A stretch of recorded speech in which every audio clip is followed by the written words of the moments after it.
नमस्कार दोस्तों, आज इस वीडियो में बात करेंगे कि जी वाई को झ और घ कब कब पढ़ते हैं। तो उससे पहले हम वोवल और कॉन्सोनेंट के बारे में जान लेते हैं, क्योंकि यदि आपको वोवल और कॉन्सोनेंट के बारे में पता नहीं होगा तो आप कोई भी नियम नहीं समझ पाएंगे।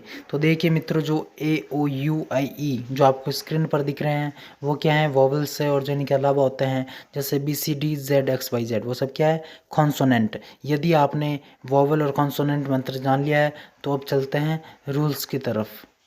तो दोस्तों, जी वाई को झ और घ कब कब पढ़ते हैं, उसके लिए मैंने इस वीडियो में जी वाई को झ पढ़ने के लिए 2 नियम तथा जी वाई को घ पढ़ने के लिए भी 2 नियम बताए हैं। दोस्तों, जी वाई को झ कब कब पढ़ते हैं, तो आइए इसके हम रूल को समझ लेते हैं। तो दोस्तों, फर्स्ट रूल है कि जी वाई को झ कब पढ़ते हैं। तो मित्रों, आपको फॉर्मूला याद रखना है कि एक वोवेल से पहले कुछ भी हो या फिर नहीं हो, एक वोवेल के बाद में कॉन्सोनेंट हो, कॉन्सोनेंट के बाद में जी कॉन्सोनेंट, जी के बाद में ई वोवेल हो और उसके बाद में कुछ नहीं हो, तो वहाँ पर जी का उच्चारण होगा झ। लेकिन यदि उसके बाद में हम वाई सफिक्स जोड़ दें तो वहाँ पर ई वोवेल हट जाएगा और तब भी जी का उच्चारण झ ही होगा।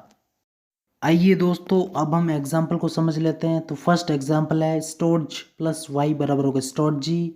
दूसरा एग्जाम्पल है एनर्ज प्लस वाई बराबर होगा एनर्जी। तीसरा एग्जाम्पल है स्ट्रेंज प्लस वाई बराबर होगा स्ट्रेंजी। चौथा एग्जाम्पल है लिटर्ज प्लस वाई बराबर होगा लिटर्जी। आइए दोस्तों, अब एक बार वापस से हम एग्जांपल को समझते हैं। तो फर्स्ट एग्जांपल देखिए, जिसमें ओ वोवेल है, उसके बाद में डी कॉन्सोनेंट, डी के बाद में जी कॉन्सोनेंट और जी के बाद में ई वोवेल है और उसके बाद में कुछ नहीं। तो यहाँ पर जी का उच्चारण है झ।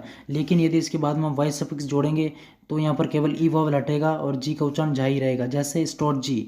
इसी प्रकार से दूसरा एग्जाम्पल देखिए, जिसमें ई वोवेल है, उसके बाद में आर कॉन्सोनेंट, आर के बाद में जी कॉन्सोनेंट है, जी के बाद में ई वोवेल और उसके बाद में कुछ नहीं है, तो यहाँ पर जी का उच्चारण होगा झ। लेकिन यदि इसके बाद वाई सफिक्स जोड़ेंगे तो केवल ई वोवेल हटेगा और जी का उच्चारण झ ही रहेगा, जैसे एनर्जी। इसी प्रकार से तीसरा एग्जाम्पल है स्ट्रेंथ जी, चौथा एग्जाम्पल है लिटर जी। आइए दोस्तों, अब हम एक बार वापस से फॉर्मूले को समझते हैं। तो आपको फॉर्मूला याद रखना है कि एक वोवेल से पहले कुछ भी हो या फिर नहीं हो, एक वोवेल के बाद में कॉन्सोनेंट हो, कॉन्सोनेंट के बाद में जी कॉन्सोनेंट हो, जी के बाद में ई वोवेल हो और उसके बाद में कुछ नहीं हो, तो वहाँ पर जी का उच्चारण होगा झ। लेकिन यदि उसके बाद में हम वाई सफिक्स जोड़ दें तो केवल ई वोवेल हटेगा और जी का उच्चारण झ ही रहेगा। यदि दोस्तों आपने फर्स्ट रूल समझ लिया तो अब चलते हैं सेकेंड रूल की तरफ। तो दोस्तों, आपको फॉर्मूला याद रखना है कि एक वोवेल से पहले कुछ भी हो या फिर नहीं हो और एक वोवेल के बाद में एल या टी में से कोई एक कॉन्सोनेंट हो, उसके बाद में एक वोवेल हो, वोवेल के बाद में जी कॉन्सोनेंट, जी के बाद में वाई कॉन्सोनेंट हो और वाई के बाद में कुछ नहीं हो, तो वहाँ पर जी का उच्चारण होगा झ। आइए दोस्तों, अब हम एग्जाम्पल को समझ लेते हैं। तो फर्स्ट एग्जाम्पल है बायोलॉजी, दूसरा एग्जाम्पल है एस्ट्रोलॉजी, तीसरा एग्जाम्पल है स्ट्रेटजी, चौथा एग्जाम्पल है एलजी। आइए दोस्तों, एक बार वापस से हम एग्जाम्पल को समझते हैं। तो फर्स्ट एग्जाम्पल देखिए, जिसमें ओ वोवेल है, उसके बाद में एल कॉन्सोनेंट, एल के बाद में ओ वोवेल है, ओ के बाद में जी कॉन्सोनेंट, जी के बाद में वाई कॉन्सोनेंट, वाई के बाद में कुछ नहीं है, तो यहाँ पर जी का उच्चारण होगा झ, जैसे बायोलॉजी। इसी प्रकार से दूसरा एग्जाम्पल देखिए, जिसमें ओ वोवेल है, उसके बाद में एल कॉन्सोनेंट, एल के बाद में ओ वोवेल, ओ के बाद में जी कॉन्सोनेंट, जी के बाद में वाई कॉन्सोनेंट और वाई के बाद में कुछ नहीं, तो यहाँ पर जी का उच्चारण होगा झ, जैसे एस्ट्रोलॉजी। इसी प्रकार से तीसरा एग्जांपल देखिए, जिसमें ए वोवेल है, उसके बाद में टी कॉन्सोनेंट है, टी के बाद में ई वोवेल, ई के बाद में जी कॉन्सोनेंट, जी के बाद में वाई कॉन्सोनेंट है और उसके बाद में कुछ नहीं है, तो यहाँ पर जी का उच्चारण होगा झ, जैसे स्ट्रैटेजी। इसी प्रकार से चौथा एग्जांपल देखिए, जिसमें ई वोवेल है और उससे पहले कुछ नहीं है, ई वोवेल के बाद में एल कॉन्सोनेंट है, एल के बाद में ई वोवेल है, ई के बाद में जी कॉन्सोनेंट, जी के बाद में वाई कॉन्सोनेंट, वाई के बाद में कुछ नहीं है, तो यहाँ पर जी का उच्चारण है झ, जैसे एलजी।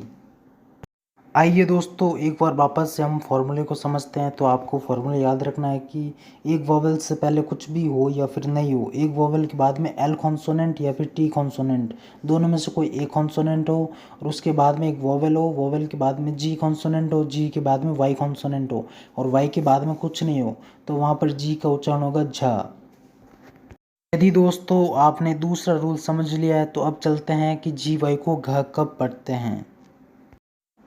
तो दोस्तों, फर्स्ट रूल है कि जी वाई को घ कब पढ़ते हैं। तो मित्रों, आपको फॉर्मूला याद रखना है कि एक वोवेल से पहले कुछ भी हो और एक वोवेल के बाद में एन कॉन्सोनेंट, एन के बाद में जी कॉन्सोनेंट हो और उसके बाद में कुछ नहीं हो, तो वहाँ पर जी का उच्चारण होगा घ। यदि उसके बाद में वाई सफिक्स भी जोड़ दे तो वहाँ पर जी का उच्चारण घ ही होगा।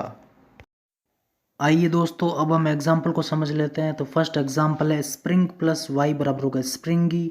दूसरा एग्जाम्पल है फ्रैंक प्लस वाई बराबर होगा फ्रैंगी। तीसरा एग्जाम्पल है स्ट्रॉन्ग प्लस वाई बराबर होगा स्ट्रॉन्गी। चौथा एग्जाम्पल है स्टिंग प्लस वाई बराबर होगा स्टिंगी। आइए दोस्तों, अब हम एक बार वापस से एग्जाम्पल को समझते हैं। तो फर्स्ट एग्जाम्पल देखिए, जिसमें आई वोवेल है, उसके बाद में एन कॉन्सोनेंट, एन के बाद में जी कॉन्सोनेंट है, उसके बाद में कुछ नहीं है।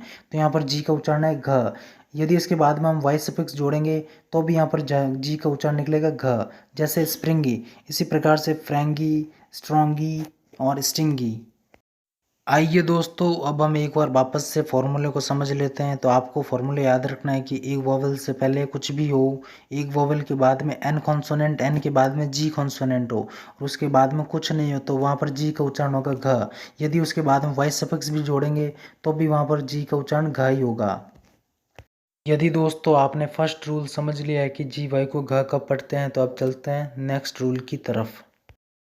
तो दोस्तों आपको फॉर्मूला याद रखना है कि जी कॉन्सोनेंट से पहले कुछ नहीं हो, जी के बाद में वाई कॉन्सोनेंट हो, वाई के बाद में एक कॉन्सोनेंट हो और कॉन्सोनेंट के बाद में ई वोवेल हो और उसके बाद में कुछ नहीं हो, तो वहाँ पर जी का उच्चारण घ होगा। तो आइए दोस्तों, अब हम एग्जाम्पल को समझ लेते हैं। तो फर्स्ट एग्जाम्पल देखिए, गायब। दूसरा एग्जाम्पल है गायन। आइए दोस्तों, अब हम एक बार वापस से एग्जाम्पल को समझ लेते हैं। तो फर्स्ट एग्जाम्पल देखिए, जिसमें जी कॉन्सोनेंट है, उसके बाद में वाई कॉन्सोनेंट है और वाई के बाद में बी कॉन्सोनेंट है, बी के बाद में ई वोवेल है और उसके बाद में कुछ नहीं है, तो यहाँ पर जी का उच्चारण है घ, जैसे गायब। इसी प्रकार से दूसरा एग्जाम्पल देखिए, जिसमें जी के बाद में वाई कॉन्सोनेंट है, उसके बाद में एन कॉन्सोनेंट है, एन के बाद में ई वोवेल है, तो यहाँ पर जी का उच्चारण है घ, जैसे गायन। आइए दोस्तों, अब हम एक बार वापस से फॉर्मूले को समझ लेते हैं। तो आपको फॉर्मूले याद रखना है कि जी से पहले कुछ नहीं हो, जी के बाद में वाई कॉन्सोनेंट हो, वाई के बाद में एक और कॉन्सोनेंट हो, उसके बाद में ई वोवेल हो और उसके बाद में कुछ नहीं हो, तो वहाँ पर जी का उच्चारण होगा घ। यदि दोस्तों आपको जो मैंने इस वीडियो में जी वाई को झ और घ कब कब पढ़ते हैं यदि आपको समझ में आया है, तो हमारे चैनल को सब्सक्राइब और वीडियो को लाइक ज़रूर करें। मिलते हैं इसके नेक्स्ट पार्ट के साथ, तब तक के लिए नमस्कार।